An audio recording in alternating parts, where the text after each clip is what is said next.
ओ बेटी, कल हमारे घर में पंडित जी आवेंगे तो कथा पे चढ़ाने के लिए एक सूट निकाल ले।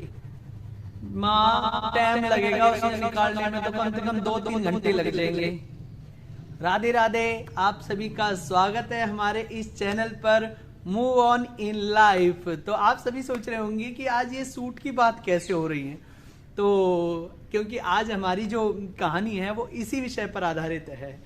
तो समय को नष्ट न करते हुए प्रारंभ करते हैं अपनी कहानी। तो होता क्या है, एक जगह एक ब्राह्मण देवता भागवत की कथा कर रहे थे, श्रीमद् भागवत कथा कर रहे थे, श्री हरि की कथा कर रहे थे एक गांव में। तो हुआ क्या कि वहां 5 दिन तक माता एक आई और रोज कथा सुनने आती थी, रोज कथा सुनती थी। एक दिन उसने बाल गोपाल की कन्हैया जन्म की कथा सुनी तो उसके मन आया, आंसुओं से रोने लगी ठाकुर जी का वर्णन सुन के कि कन्हैया जी ऐसे बोलते थे, कन्हैया जी ऐसे चलते थे, गोपियों के साथ खेलते थे, माखन चुराते थे, मैया यशोदा उनको लाड़ करती थी, प्यार करती थी। ये सारी बातें सुनकर रोने लगी। तो व्यास पीठ पे थे, पंडित जी ने देख लिया उस माता को कि माता आज रो रही है, कोई ना कोई कष्ट तो है। माता को कथा का विराम होने के बाद माता को पंडित जी ने बुलाया। माता ने आकर नमस्कार किया पंडित जी को। तो पंडित जी बोले, व्यास जी जो थे वो बोले कि माता तुझे कोई कष्ट है क्या? बोले महाराज, इतना कहते ही रोने लगी माता। बोली मैया बोल, अगर हमारे भगवान ठाकुर जी की कृपा तेरे पे हो जाए तो बहुत अच्छी बात है, कष्ट तो बता। तो बोली प्रभु, मेरे न एक बेटा है और बहू है, लेकिन उसके आगे कोई संतान नहीं है, मेरे पोता नहीं है। तो बोले अच्छा माता, तेरी तो भावना बहुत अच्छी लगती है, हमें रोज कथा सुनने आती है, भगवान जरूर देंगे तुझे पोता। तो ऐसा करना कि फल ले आना, 7वें दिन हवन होगा ना, हवन में हम तुझे फल दे देंगे। तेरी बहू को बेटे को बुला लेना, हम उनकी गोदी में फल डाल देंगे भगवान का नाम लेकर, क्योंकि ठाकुर जी सब कुछ करने वाले हैं, हम तो माध्यम है बस खाली। तो पंडित जी ने इतनी बात कही तो ठीक है, माता ने सुन ली। कहते 7वें दिन पंडित जी मैं अपने बहू बेटे दोनों को ले आऊंगी।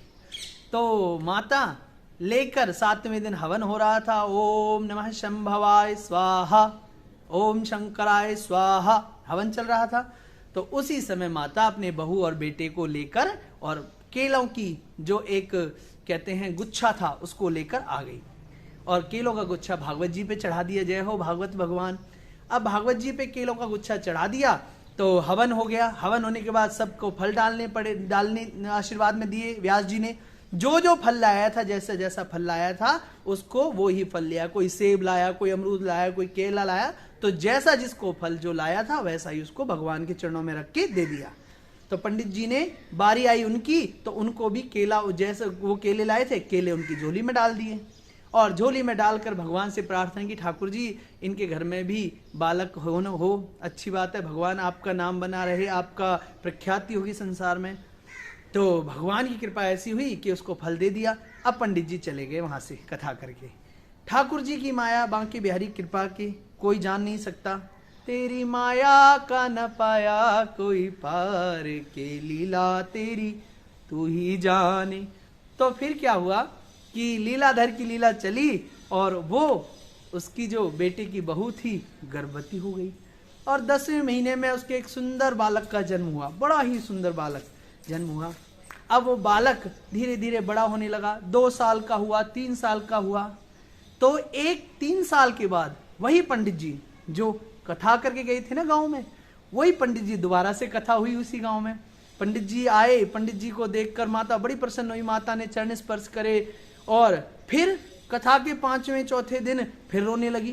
पंडित जी ने बुलाया, माता क्या हुआ, अब क्यों रो रही, क्या हुआ तुझे? कहते महाराज पोता मिला के नहीं मिला? बोली महाराज पोता तो मिल गया। तो फिर अब क्यों रोती है, बता तो सही कारण, अब क्यों रोती है, हुआ क्या? बोले प्रभु पोता तो है लेकिन वो ढीला पीला सा है, ना कोई हरकत करता है ना कोई कुछ करता है, वो तो ढीला पीला सा है, बिल्कुल सुस्त रहता है, बिल्कुल मन से खेलता नहीं, उछलता नहीं, कुछ ऐसा नहीं करता, बिल्कुल ढीला पीला सा। तो पंडित जी बोले कि माता उस दिन को याद कर। बोले महाराज कौन सा दिन? वो दिन जिस दिन तू फल लेकर आई थी, केलों का गुच्छा लेकर आई थी ना? बोले हाँ महाराज मैं लेके आई थी। तो तूने क्या कहा जाकर? कैसे, कहां से खरीदा तूने केला? कहते महाराज मैं तो शहर में गई और जाकर रेडी पे गई, और रेडी पे जाकर मैंने पूछा केले का दाम क्या है? तो रेडी वाले ने बताया कि ये तो माता जी 100 रुपए दर्जन है और ये है 40 रुपए दर्जन। तो तुमने क्या कहा? माता से कहा पंडित जी तुमने क्या, कौन से केले लिए? कहते महाराज भगवान पे ही तो चढ़ाने थे, 40 रुपए दर्जन वाले मैंने ले लिए। बोले अच्छा ठीक है, और फिर क्या हुआ? फिर कहते आप भागवत जी पे चढ़ा दिया और फिर भागवत जी पे आपने आशीर्वाद दे दिया। तो पंडित जी बोले वो केले कैसे थे? केले तो ढीले पीले से थे पंडित जी। तो फिर और पोता? पोता भी ढीला पीला ही है। कहते ओहो, माता रोने लगी। बोली हाँ पंडित जी बोले जैसा तूने अर्पण किया ना भगवान को, ढीला पीला केला अर्पण किया, तो भगवान ने भी तुझे ढीला पीला पोता दे दिया। तो इसलिए भगवान को उच्च समझो, बड़ा समझो, भगवान को इतना नीचे मत समझो कि कहीं भी जाते हैं, कपड़ा खरीदने गए किसी दुकान पे कि पंडित जी ने कैसे हमें कथा करवानी है, तो दुकान वाला भी आगे 1.5 सेना मिलता है। वो क्या पूछता है क्या कर, किसके लिए लेके जा रहे हो? कहते पंडित जी के लिए और कथा करवानी है, तो दे दो। वो तो वही निकाल के 100-200 वाला देता है। वो कहता है कि भी पहनना थोड़ी है, आपको तो नहीं पहनना। नहीं मुझे नहीं पहनना, पंडित जी को देना है, तो दे दो 200 रुपए वाला। तो भाई ऐसा ना करें। ठाकुर जी के लिए भगवान को हम ऊंचा समझते हैं, बड़ा समझते हैं, तो भगवान परमात्मा को हम अर्पित कर रहे हैं, तो हमें अच्छा करनी चाहिए। हम जो चीज काम में नहीं ले सकते वो भगवान को अर्पित करनी चाहिए। हम जो हमसे भी अच्छा भगवान को ऊंचा सोचते हैं, मांगते हैं, हे ठाकुर जी ये दे दे, वो दे दे, वो कर दे, लेकिन जब ठाकुर जी को अर्पित करने की बारी आती है तो सस्ता देख लो, हमें नहीं पहनना, आप अच्छा पहनोगे, लेकिन ठाकुर जी को अर्पित नहीं भाई नहीं। फिर तो कथा करते समय कथा के लिए पंडित जी को बुला लिया, जो हमारी शुरुआत हुई थी बात की, तो 2 दिन से पेटी में लग जाएंगे ढूंढने। एक सूट निकाल के लाई माता, बहू ये सूट तू पहनेगी? बोले बहू कहती मैं नहीं पहनती, इसका रिवाज चला गया। बोले ये बेटी तू पहनेगी? बोले नहीं। वीडियो कॉल कर ली पोती के लिए, पोती ये सूट तेरे लिए रख लूं, तू पहन लेगी? बोले नहीं मैं नहीं पहनती, ये फैशन नहीं है। सबको पूछ लिया। फिर बुढ़िया माता क्या बोली? चलो कथा करवाएंगे तो पंडित जी के ऊपर चढ़ा देंगे, पंडित जी को दे देंगे, कलश पे रख देंगे। एक फटा हुआ 10 का नोट सारी जगह चला लिया दुनिया में, सारी दुनिया में चला लिया, लेकिन वो चला नहीं। फिर याद आया चलो कहीं पंडित जी कोई कथा कह रहा होगा तो वहां पर ये नोट चल जाएगा, क्योंकि मेरे ठाकुर जी के आगे सब कुछ चलता है। तुम जो लोग पापी हैं वो भी चलते हैं और पुण्य आत्मा तो दौड़ते ही दौड़ते हैं। तो इसलिए भाई ऐसा ना करें, ठाकुर जी का नाम लें, अपने परिवार में आनंद मंगल बना रहे।